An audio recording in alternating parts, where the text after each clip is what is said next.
On this episode of Cigars and Sea Stories, Bennett and Mike are sitting down to talk about business management, and specifically how a lot of our skill sets apply all the way across. And I think it's kind of funny how a lot of people look at the military as you're just ordered to do everything all the time, which of course any veteran knows that's not the case. You have essentially like a management rank structure, which is your chain of supervision, and then you actually have your chain of command, which are the officers in charge as you work your way up. But for those of us who have ever been on the ground, we know that sergeants and non-commissioned officers primarily are the ones who are engaging teams in order to commit action, whatever that action is. The executors. And so... Basically. Say again? The executors, basically. Right, exactly. There's all kinds of, so many interlocking functions within the, business of the military, I guess you could say, like creating... in essence, like creating SOPs and things like that are no different than creating corporate policy and organizing things.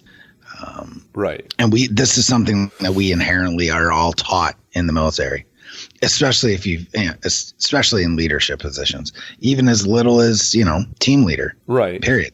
There's so much cross-pollination.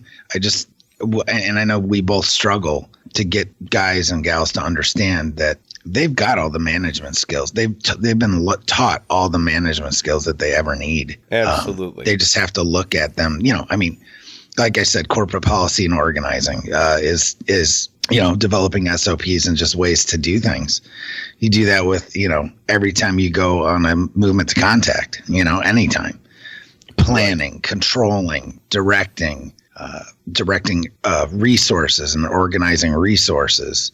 And the idea being, and this is anything that's set to achieve an objective. That's all you do in business as well. Right. Well, and how I like to kind of translate it across is you're carrying out the vision of the officer leadership as you're going out there. And then the officer in the field with you is relaying back to higher. Of course, we have our own radio man and assets and stuff like that. But the overall movement of the entire exercise, whatever the case may be, right? And all that I'm trying to get across is that you have an officer with a vision, and they have carried that down, which is fantastic. So now we know what the overall visionary components are and how we're going to take charge of it and move forward. And then you have the non-commissioned officers who understand and write their own operations orders. Yeah, their little piece of the pie. Right. So I know that this team's going to be on my left and that team's going to be on my right, and we actually carry out the action, going through and kicking in the doors and stuff like that. And platoon leaders, platoon commanders, they get it for that time during their small unit leadership, billet, and then they wind up not riding a desk the entire time, but they go to different levels that don't necessarily always allow them to kick in doors. Whereas your non-commissioned officer could be a door kicker their entire career. And that's just remember Ron Holmes? He was like, yeah, man, I didn't want to go past Gunny so that I could just be in teams the entire time. Right. Force recon. Yeah. I don't want to fuck around. I want to be an operator. I don't want to be which is so funny. Right. But that's the case. But that's all business management. Right. Oh, absolutely. Period. So, and that's what people need to understand. You have these skills, whether you can execute on them is a different fucking story. But regardless, you've learned everything that you need to know. What the hell? I've taken so many business management classes, and that's all they teach you how to do. But you just learned it practically on the job. Well, and we're taught it. And you know what? Let's be honest.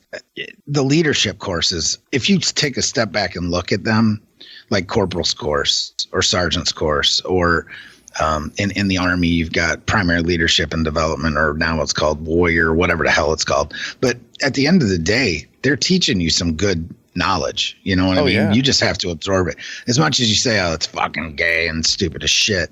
At the end of the day, that's what kids are learning in school, are business management tools. That's all they are. They're just repackaged. That's all. Right. Well, and it's okay. So, folks, if you would like to join the conversation, be part of this, follow us on Facebook at Cigars and Sea. You can be part of the Cigars and Sea Stories listeners group. It is private, so that way we can keep ISIS at bay. Thank you very much. and be part of the conversation. We're also on Instagram and Twitter at Cigars and Sea. A lot of you folks are following us on Instagram. Thank you for that. Yeah, But, a decent amount. I was like, what? So, right? pretty People cool. rock. So, Yeah, and our other groups and the page likes and listeners are just expanding daily. yes. I mean, we're up over 20. I think we're up over 2,600 in the listeners group alone. Right. Well, and we've been loping right along, and we've had folks who have listened to us since day one who are like, for sure, we got to share this across. And now I think we're really ramping up our own efforts in a different regard.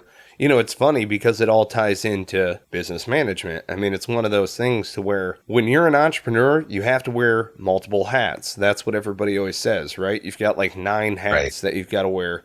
And it's not necessarily on a daily basis, but you need to know when to take off one and put on the other. There are times that you're working on the business, right? Or on the plan for the project, or on the warehouse, or on whatever the case may be, so that you can actively engage in business. And then you're working in the business and you're managing. Yeah, I mean, entrepreneurship and entrepreneurship and small business owners, it's a little different. I mean, because you are the business management, like you are the C-suite, usually, right. Not always, but especially with small business, and you're it, man. Usually you're the one that's coordinating multiple activities across all breadths, from finance, the financial, to you're the HR director as well. You know what I mean? So right. You're managing all of this stuff. So it's kind of hard to compartmentalize a lot of that stuff, but you've got to do it until you can afford or whatever you're, I mean, maybe you're just a solo person, Right. But if you're getting any bigger and you start hiring people, then that's why you hire people, is to wear those other hats. You know what I mean? Yes. And to do other jobs. Otherwise, and that, again, it's just a little different than corporate. It can end up being that way, but if you're the top of the echelon or the triangle or whatever you want to call it, your hats are going to be different than if you're just like a manager, or, it's the difference between a company commander and a squad leader. Well, and right. So what blew my mind wide open to all of this was Peter F. Drucker and Drucker, or the Essential Drucker is what it's called. And it's like business 101 stuff, but so often I hear people like, oh yeah, Drucker, like that's, back to basics type stuff. Yes, it is. And Drucker invented the modern MBA out of Claremont College. He also helped GM turn around and break off in a conglomerate. And the term that he coined was entrepreneur.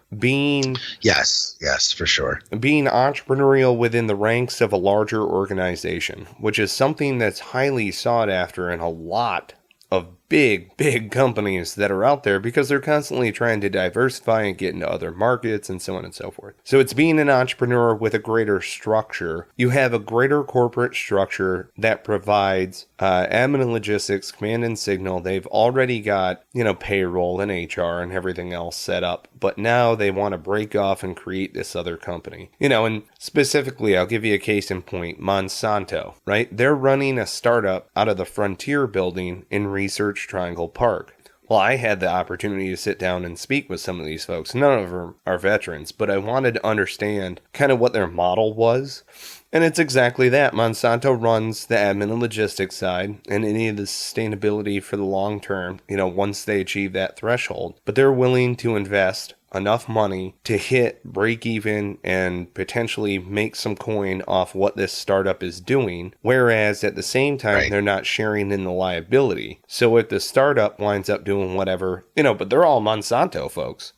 So it's interesting in how you do have that ability today to be an entrepreneur, which that feels most to me like being a patrol leader in the Marine Corps. That's the most akin that I've been able to find out there. And there are tons of companies that do it. That's just an immediate example.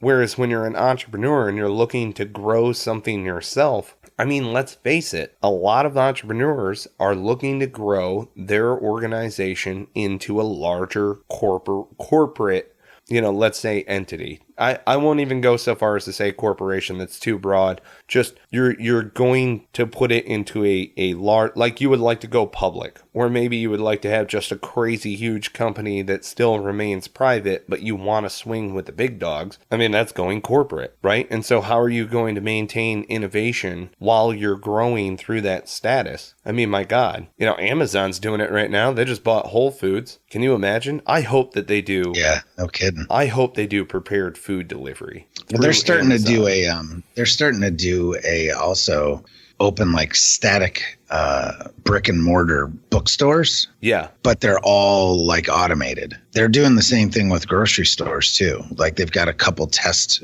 ones where literally you like walk in, scan like your phone across whatever, some kind of scanner, and then everything that you pick up off the shelf and put in your basket is registered on your Amazon account. And then when you walk out the door, it pays for itself, basically. Something like that. So Shit is crazy.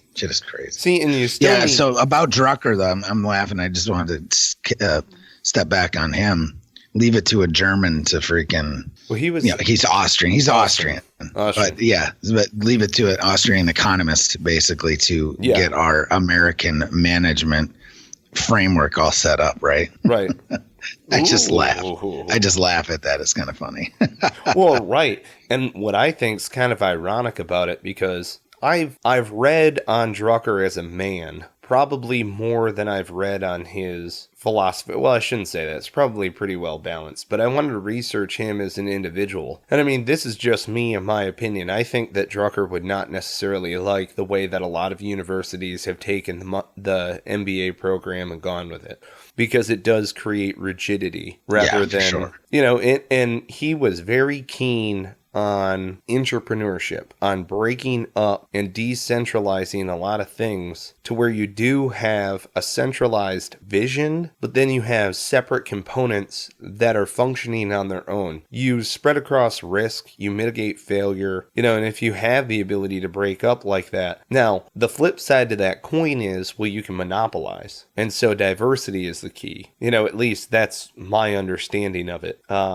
But it's very interesting, though, because, my prime example for a neatly ran military operation was, and I bet some of the 3-7 guys are going to cringe when I say this, was the motor pool on Camp Ramadi, where we would go over there and, I mean, they were seeing trucks all day, every day. They were repairing blown up trucks. They were repairing deadline due to vehicle failure. They were doing all sorts of stuff. Plus, they needed to maintain inventory and supply, and them shared another lot.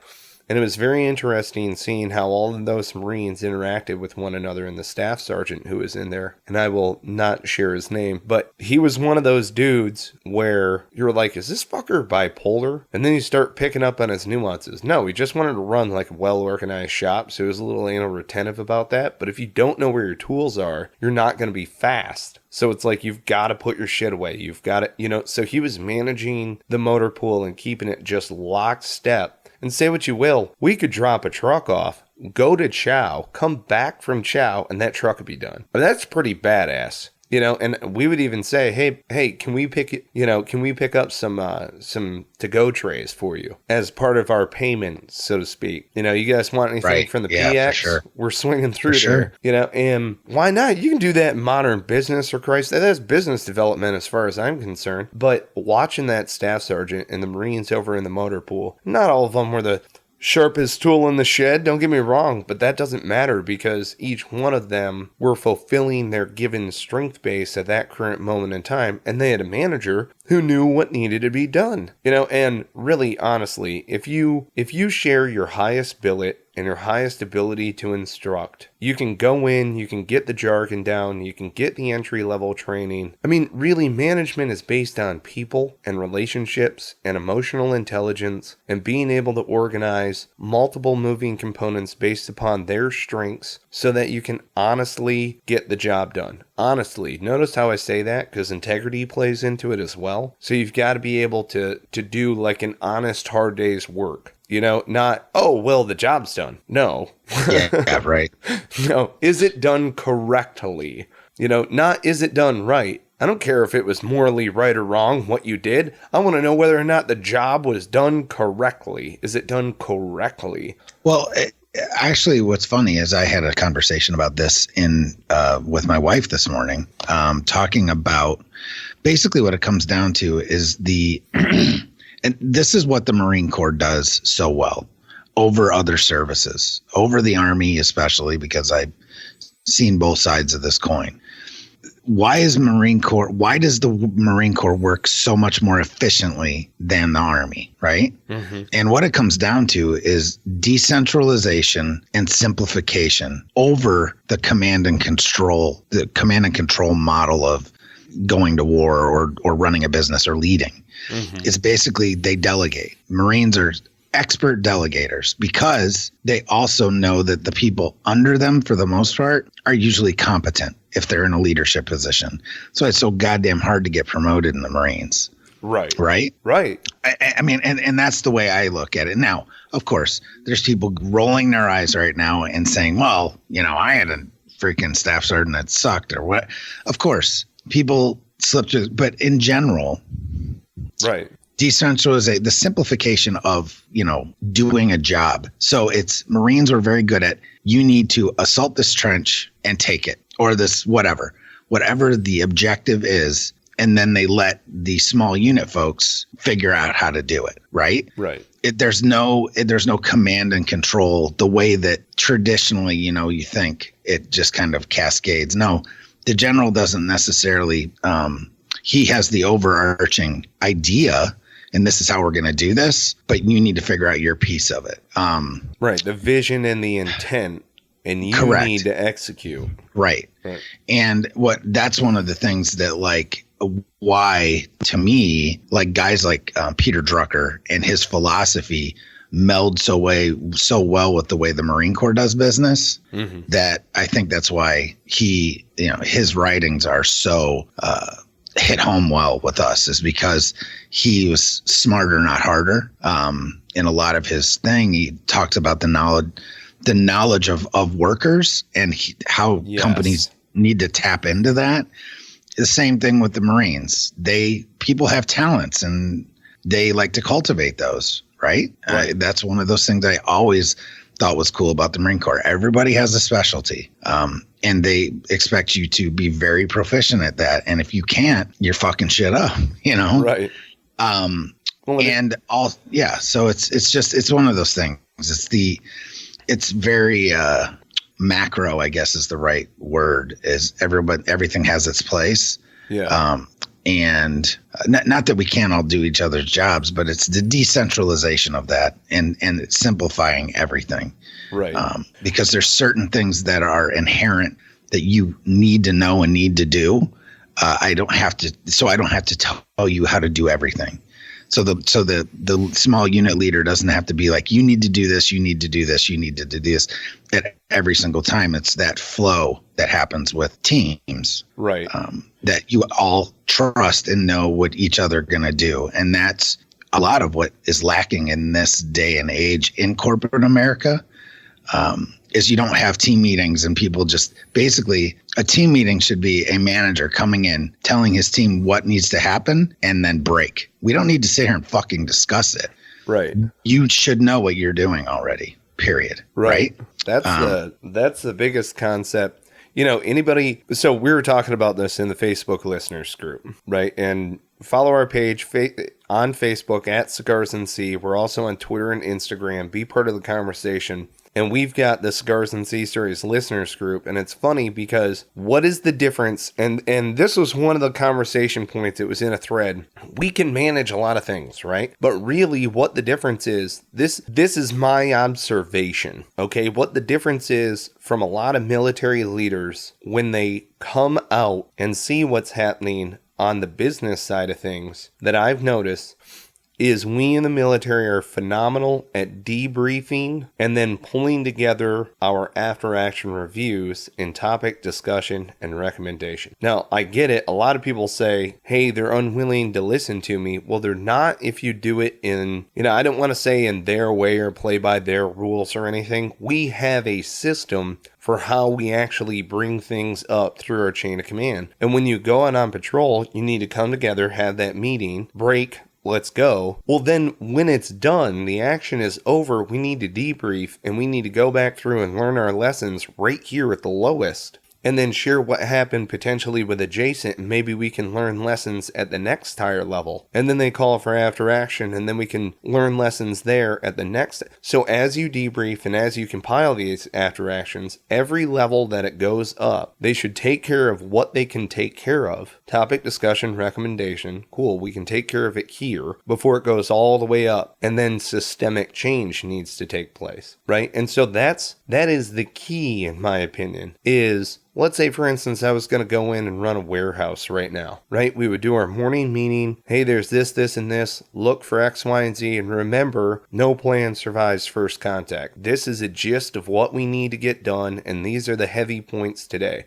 Like, trucks coming in at whatever time, maybe 3 or 4 things. And then throughout the day, we're just mitigating risk. And what we're doing throughout the entire, pipeline essentially is trying to figure out where those bottlenecks are and to alleviate, failure along the way. So all you're doing is just refining the mechanism, right? But you've got to go through and you at least have to hit your standard operating procedures in the warehouse. I get it. Shit's a little fucked up right now. When we debrief at the end of the day, please make sure to write down all of your debrief points. And then each day you're refining, right? A lot at first, a little bit less, a little bit less, a little bit less. And a guy can't be perfect, but a team can. And so it's achieving that team perfection, but you do it through debrief and after action review. That's my soapbox moment, just saying. Because it's lacking. I saw that it was lacking in the little jobs that I worked when I got out of the Corps.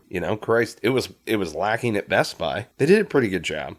As far as management structure at Best Buy. But it was, there were moments to where it's like, wow, this could be ran better, and you see that all over the place, Well, I think a lot of times you run into a lack of, objectives, right, in the way to do business. So the management of managing by objectives, which I think is another Drucker thing. I don't know how the hell we're getting stuck on Drucker so much, but probably because he makes sense. A lot of his the basics, concepts, man. Which is goal setting. You have to have goals. You've got to have objectives or results stuff, and that's the way to, it's a process of defining objectives but see what's so cool about doing that is that you hit objectives and it actually gives employees actual feedback on their performance. Well, right. You know what I mean? And then you have the after action and you just go through what works and what doesn't, and then you adjust fire. It's fucking genius.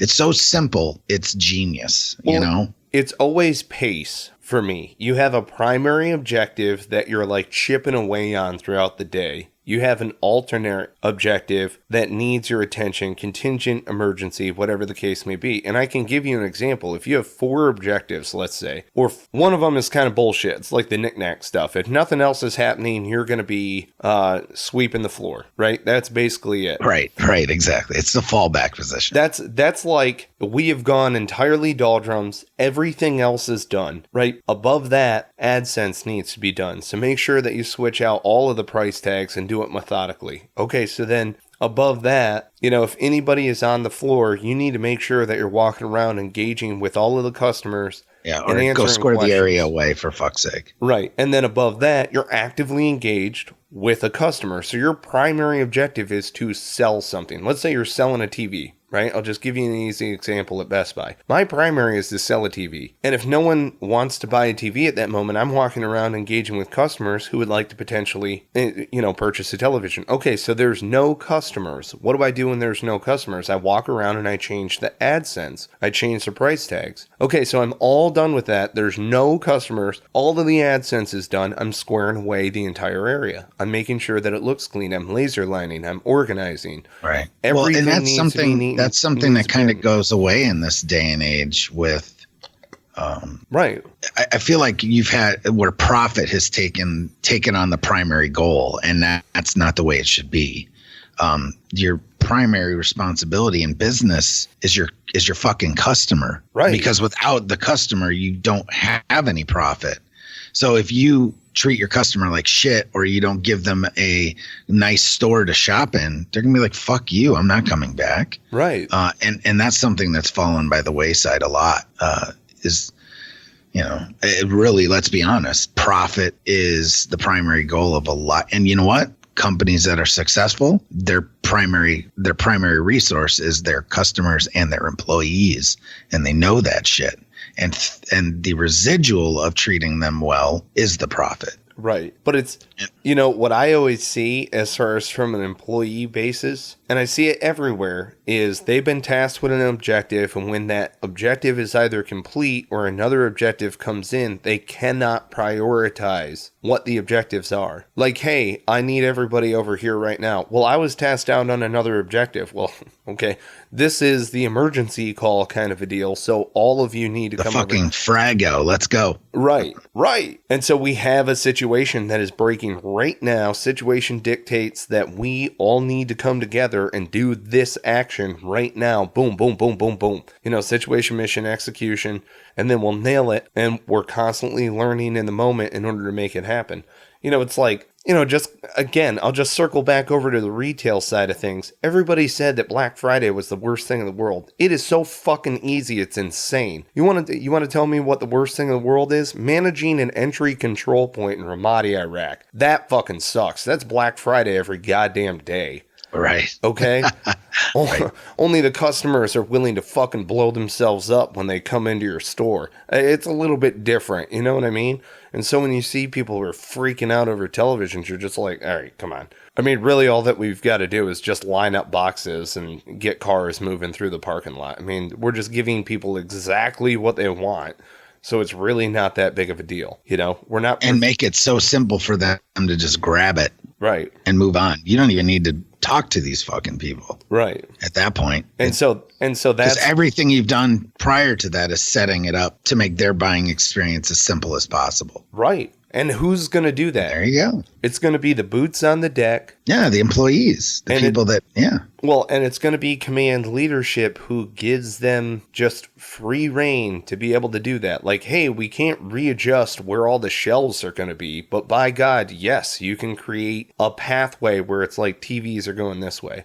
Stereo equipment's going this way. And the stores are typically set up. Well, how did they get set up that way? What do you think it was? It was some guy who was walking around with a clipboard who visited a couple of stores? No, it was listening to feedback from teams on the ground who said, we can do this better. So it's allowing for that feedback system for employees to be able to provide actual intelligence to the leadership so that they can steer the ship, so that they can create the vision on where they want to go. The military does excel at it. I mean, they really do. We really do. Because they're like, take that hill. All right. And then you get over there and it's like, well, this is the resistance that we're encountering. All right, cool. I'm going to send Lima over there. Cool. And then you're communicating with one another on really what's happening out on the battlefield. It's not like they're telling you what to do. You're doing it. They just said, take the fucking hill. They didn't tell you how. Go and slay bodies. And then when you're done. No, and it's one of those things. Just think about what a well-oiled machine you were after about 3 to 4 months in country. Oh, yeah. You didn't even have to talk to each other. Oh, yeah. Shit just got done. Oh, sexy. Shit just got done, right? Right. Very rarely did anyone have to say anything other than announce what the fuck they're doing. But yet everyone knew what they should be doing anyway. But you wanted, especially in a firefight or something like that, you want to know, But holy fuck, half the time you didn't have to say shit because everyone knew their fucking job. Right. Period. And it was to fucking close with and destroy the enemy. And they were very proficient at that. Right. I think First Civ Div's just too worried that we're going to take over. Like, you're overqualified for this. You're position. Overqualified. Like, what the fuck are you talking about? Hey. Well, give me an objective and I will fucking slay everything in between this and there. And give me 3 or 4 guys that'll freaking, right, do with me. And that's the thing. If you could put veteran teams together, it would just fuck shit up. I mean, not every veteran, but veteran teams. It doesn't even have to be a veteran. It's just somebody that has their head on a swivel and is freaking willing to take direction. It's on. Right. The guy or gal who wants to get their job and done. People get pumped about that shit. Yes. Find people that are excited about it. Fuck yeah. I loved it. It's fucking amazing. It is. It's when you get into a workplace and it's like, Welloiled Machine, you just fuck shit up all yes. the time. It's fucking awesome. And there's nothing better than to being at the helm and like setting up, it's even, you can do it with everything, like setting up a marketing campaign. That shit, you get a couple of guys doing that. Like, I'll do this, you do this, boom, boom, boom, and you do it and execute. That shit's beautiful. And I've got just the thing for him, Bennett. Seriously. I got just the thing. I know you do. I know you do. 5-paragraph business plan. That's Boom. right. Dude, just take 5-paragraph business plan into work with you and start laying waste to the competition. Start using it to do your fucking job. I mean, literally. Yes. Start using it to do your job. Plug the shit. Take a task that you need to get done. Plug it into the 5-paragraph business plan. And you'll go, holy shit. We have billion-dollar organizations who do exactly that. We have chief suite executives in medical healthcare systems. Once they get it right now, like that. Once they get it, they're like, holy shit. Yeah. Civilians who have never served a day in uniform are getting this thing. These are civilians we're talking about. Can you imagine what the veteran? Well, see, unfortunately, what I'm finding, that I have to sell it to veterans because they discount the power of it because they used it every day wherever. Right. They're just fed up with the op order. But they're just kind of fed up with the op order, right? They're like, yeah, fuck you. Yeah. This doesn't work. But yeah, hey, everything you did everywhere within the military was done with an op order, basically, right? And it carries over. So it fucking works. But guess what? It carries over. You might fucking hate it and you might not want to do it. But I'm telling you, it make your life easier. Just do it and don't fight it. And I'm telling you, once you write it down, like you guys, everyone knows it's so easy to just freaking do it. It's freaking so simple. We all know it like the back of our hand. Right. But yet it seems too easy. That's what it is. It seems too easy. 5paragraph.com, folks. That's 5 like the number, paragraph.com, 5paragraph.com. Or go to cigarsandseastories.com and 5 paragraphs right there on our header. And click on that bad mud trucker. It's like 5-paragraph business plan is like taking the traditional business plan in business today. It's like what Seth Godin did with the NBA, right? Do you know what I'm talking about? Yeah. So where he created Alt NBA and literally crushed everything in an NBA program down into 4 weeks. Crazy. You know what I mean? It's the same type of thing. Yep. Like, you don't need all this. This is crazy town. You don't need all this crazy information. Break it down. And I wrote a business plan the other day for a business, for a business, an emerging business, which I'm not going to talk about on the radio right now. But right. Michael knows what the fuck I'm talking about. Yes, I do. And we wrote it, instead of being a 25-page document with executive summary, it's like a 7-page document. And it's so lean and freaking just all about execution. It's scary. Right. And then it's like, hey, you've got to execute that specific task. Sweet. Bang out another 5 paragraph. Yeah, and so we have it. An investor looked at it the other day and he goes, he's expecting like this big freaking sheet of like bound freaking thing to slam on his desk in front of him. That's like 25 pages. And instead it's a 7-page document. And he was like, what the fuck? And he went through it and he goes, well, it's everything I need to know. It was amazing. It was fantastic. Yes. I love it. He's like, take my money, basically, to an extent. 7 pages. That's it. And that includes executive summary. Yep. Which we don't really call the executive summary. It's the orientation paragraph. Right. Correct. Right.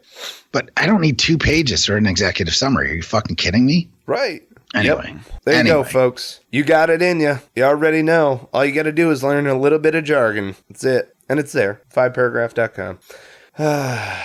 God love you. All right. I don't know if we have any factoids for this one. I don't know why we would. I mean, other than just those excellent. I don't really know. I mean, really, like, go look at, go check out The Practice of Management and read it by F Drucker, Yeah. And some other business leaders. Like, what's a great book that read Pink Cow or The Purple Cow. Sorry. Purple Cow. The Purple Cow by Seth Godin. And it kind of gives you a twist on how stuff should be done. Well, and another good one if you're checking other guys out there. So it's what is it? Godin? Godin. I think it's Godin. Godin.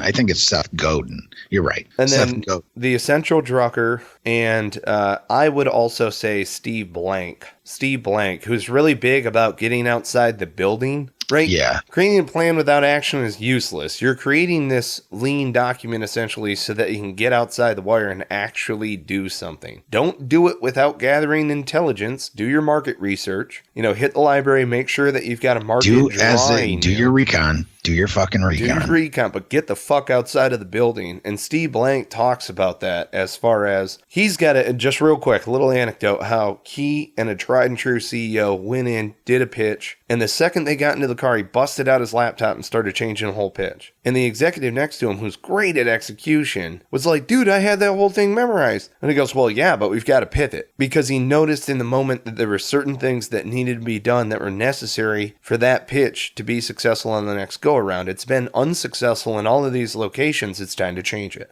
We're not afraid to adapt and overcome, right? So you've got to be able to change in the moment, but then you adapt and overcome. You've rewritten your script. You got to now memorize, what is this new thing? What are we, right? That's what a lot of people misinterpret. The plan changed, and I'm going to give you a fragmentary order. Do you know how easy it is to fuck that up? Like in the middle of the moment? Oh, yeah, for sure. So now it's like, oh shit, I gotta manage a whole new plan in the moment. And that's what we're excellent at. That's what entrepreneurs are excellent at. And Steve Blank was talking about how you need to pivot while you're outside of the building. You're going to see through feedback and interaction. If you have a 50-page business plan, you're not going to pivot. If you have a 7-page I always like to look at business as a tow missile, a wire guided tow missile, because you can fire. You don't really have to aim as much, right? Because don't let perfect become the enemy of good. So ready, fire, and then aim. Right. So you can adjust fire, right? Right. Because at the end of the day, it's going to happen anyway. And instead, if you have a wire guided projectile versus one that just is fire and forget, you can adjust freaking fire midstream, right? Yes. So make your business a fucking wire guided missile, not a fire and forget, because then you have to spend all the money and all the resources to fire again, right? So create something that's wire guided. It's a concept that just came up with in my fucking head. Two Blanche optically track wire link guided business. Yes, correct. Do it that way and save yourself some heartache and money. Gotta love it. That's your freaking actionable tool of the day. There you go. Thank you for listening to Cigars and Sea Stories. Thank you to our collaborators who are out there: Spartan Media, veteranslist.us, Heroes Media Group, and McPherson Marketing Group. Thomas McPherson of McPherson Marketing Group. We had him on the show. He's doing great work out there for Cigars and Sea Stories. Check him out, McPhersonMarketingGroup.com. He's got a lot of valuable insights as well as a free ebook. Check him out. Look him up on LinkedIn. Thomas McPherson. That's big M, little C, big P, McPherson. And I want to give a shout out to our editing staff at Heroes Media Group. You guys continue to impress. Keep up the good work. You fucking rock. And they're putting new shows on the freaking air, too. It's right. Cool. Adam Bird, you're on fire, bro. I love you. Spartan Media, you build a great website and you're doing great work. Check out Jeremy Knopf's digital marketing podcast, of which I was a guest and very proud of it. You can listen to that episode coming up here pretty soon. I'll be sure to get it in the loop. And veteranslist.us, they've got 185,000 plus businesses that are on there. If you'd like to get a featured membership half off, that's 50% off on veteranslist.us. Enter in discount code Cigars and Sea. And thank you, folks, so much for purchasing 5-Paragraph Business Plan. Keep those 5-star reviews coming. We really do appreciate it. Thank you so much for giving us the time of day and checking it out. We really do. We're grateful that you're seeing the value in it. So thank you. Thank you. Bennett, I love your body, baby. I'm looking at your photo over here. It's just like a floating head. That's how I roll. All right, I'm getting the jerkins out. Is it the one with hair? Is it the one with hair or the bald one? No, the bald one. Just a floating head that I look at when I'm talking to you on Skype. I'm gonna bust out the bottle of Jergens. And anyway. Gross. And on that note, we cue the music.